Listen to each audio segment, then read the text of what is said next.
Nigeria and Algeria were the only African countries that got to the second round of the FIFA World Cup in Brazil.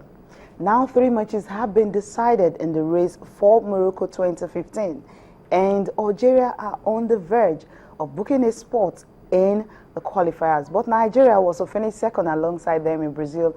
Well, on the verge of crashing out? Definitely not. They have to win their remaining matches and see how they can get a chance to actually qualify. They've managed just 1 point from a possible 9. That was after 3 matches. Well, you're watching sports this morning on China's television. I'm Cecilia Omorgbe. First, let's take a look at the major headlines. Sorry, Kershi seeks forgiveness from Nigerians. And if any club is thinking of actually making a move for Cristiano Ronaldo, they will have to cough out €1 billion for his release clause, and that will be £800 million for any club in England. Also on the program, we'll be talking Formula One, and Lewis Hamilton joins the exclusive 4 as the only drivers to have won 4 races in a single season. And Oscar Pistorius' sentencing begins shortly. It's starting today, right in South Africa. And of course, there are chances that he might just be jailed for close to 15 years. Well, all these and more after this highlight where the African champions were shocked in Khartoum. 2008 and 2012, when Equatorial Guinea and Gabon were the joint hosts of the Africa Cup of Nations. Sudan now with a great ball in, great chance, and a great goal. Beautifully done then by Bakri Abd El Gadir. He's been the most threatening player going forward for Sudan. And the whole side draw first blood against the African champions.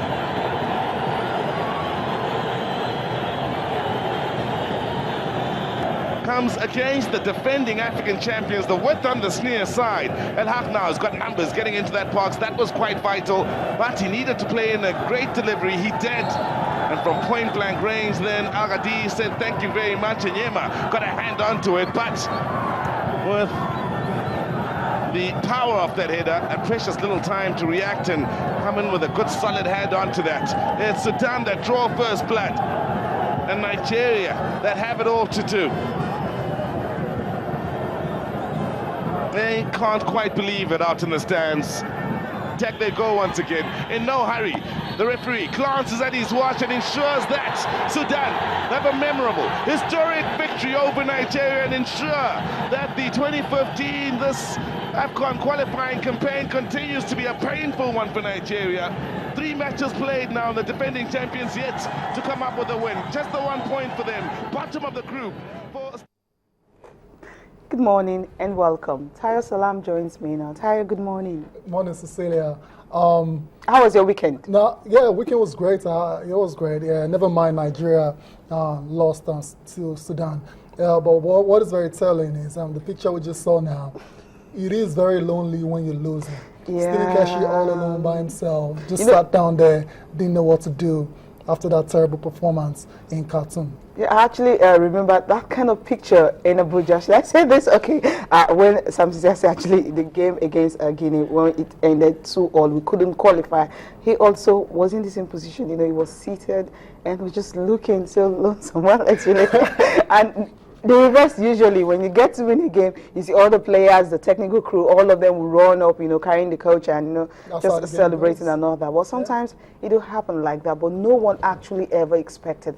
I remember myself and Yemi were on Friday. He was asking me, what if? I said, there's no if, there's no but. They're condemned to win. Exactly. But if we had thought about it, maybe most of us wouldn't have had so much hope on the Super Eagles on Saturday evening. But we had so much hope, and that actually explained the disappointment. Yeah, I can understand your pain, Cecilia, because I watched you that day and you sounded very confident that Nigeria are going to get the win.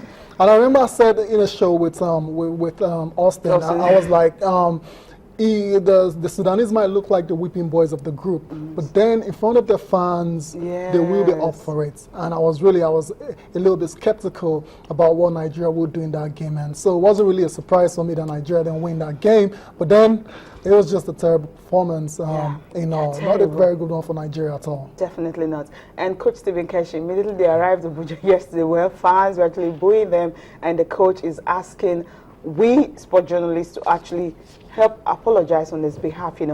He's sorry. He said it's not something that they expected. And Vincent Emma said they didn't really go to Sudan to lose. They went there to play, but somehow some of the players complained about the pitch, that the state of the pitch was really, really bad. Yes. That's the reason they couldn't play very well, especially Emmanuel Menike, who called on CAF to actually ban countries that have bad pitches to stop, playing their home games in such pitch. What do you think? Before I go into that was the goal there considered by Nigeria.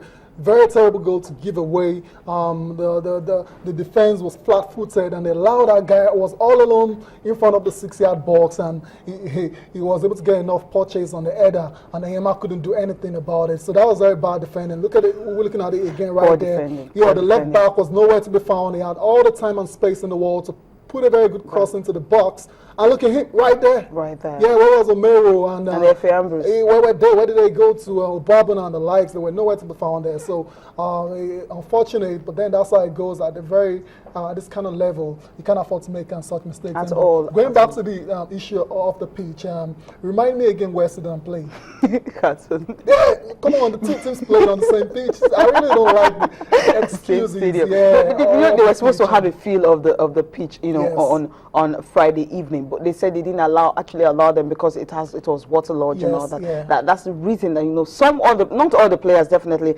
But we knew Emenike was really woeful. I'm sorry I have to use that word. Yeah. He wasn't really the best. It wasn't the same Emenike we saw at the Nations Cup. So maybe that's why he's coming up with that excuse. He just couldn't play his ball normally. What would have expected from him to do? No excuses at all. And I'm not going to say Emenike was woeful. The whole team was woeful. They all played terribly bad. They were really bad. And not oftentimes do we talk about football at the very highest level. Yes. And you talk about the technical side of the technique. A lot of players found their technique wanting. On that day, a lot of them couldn't connect with shots properly. We had a couple of chances. Yeah, Emenike had one, and Igebo had one as well, to where they didn't connect cleanly enough with the ball. And who knows, if they'd done that, it would have been a goal for Nigeria. So, Emenike is not going to take any blame from the whole team. Was just bad. Tactically, it's a different case entirely. We should go after Keshi. Yeah, because Keshi is being slated now by everybody.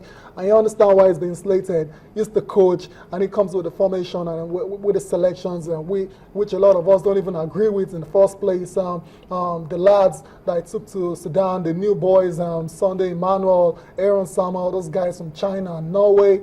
But then at the end of the day, the ball stops at his table. That's why he's being pilloried from all angles now. He's the coach. When he wins, he gets all the accolades. And when he loses, it's not a good one. Yeah. Well, Nigerians are really not kind to him. What's not going to put together this report? Let's just take a look at it.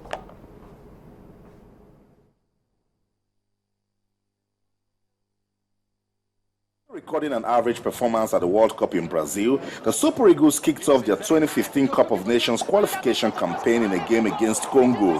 Technical play from the Nigerians, and what celebration we have there! No one saw it coming as Congo shocked Nigeria to a 3-2 victory at the UJ Swene Stadium in Calabar. At that time, the crisis in Nigerian Football Federation was blamed for the defeat, but Coach Stephen Keshi remained optimistic. That must be goal number 2. It is a goal for Congo. Football, Brazil lost 7-1, they lost 3-0. Everybody's going to lose someday. We cannot win all the games, but this is where we need the media, this is where we need the Nigerians to be behind the team and say, go this team to South Africa and win. He's got the pace. Then came the game against South Africa. The Super Eagles showed some improvement but couldn't fly over the Bafana team. Ball inside, chance for Nigeria, cleared off the line by Matoho. Pressure quickly walked into the Nigerian camp, and to stay relevant, the game against Sudan was christened the must win. This was what the Group A table looked like before kickoff. T12. Football followers have described the game in Khartoum as another embarrassing performance by the Super Eagles, and Sudan's Bakri Al-Madina punished them in the 42nd minute. Beautifully done then by Bakri Abd Al Gadi. With just 1 point from 3 games and comfortably sitting at the bottom of the Group A table, football fans want Coach Stephen Keshi out and doubt Nigeria's chances of defending their Nations Cup title in Morocco next year. And the Eagles will live to fight another day.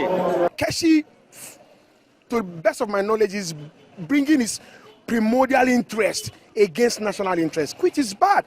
If you have issues with player, look, rest it. But Nigerians are calling, bringing players. Now, among the players that played the match, how many of them are playing in top flight league across the world? How many of them are commanding first team shirts?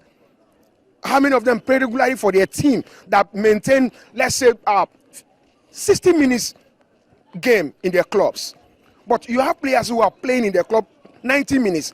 You decide to bench them because you have one motive or the other against them. The cause of this problem is in totality. The FA has its own problem. Even the coach, Stephen Keshi, has really disappointed Nigerians. We all fought for this man to become the coach of this country, and we all hold him in high esteem. But today, he has rubbed all that we have, entrusted in his hands on the mud. In fact, you can imagine a team, a Nigerian national team that has 14 players, the likes of Ikechukwu Uche. He's playing top flight football, he's scoring goals. Obafemi Martins is scoring goals in America. We can't even field him in a match that we are supposed to win and gather 3 points to move to the zenith of the group. Bottom of the group for Stephen Keshi.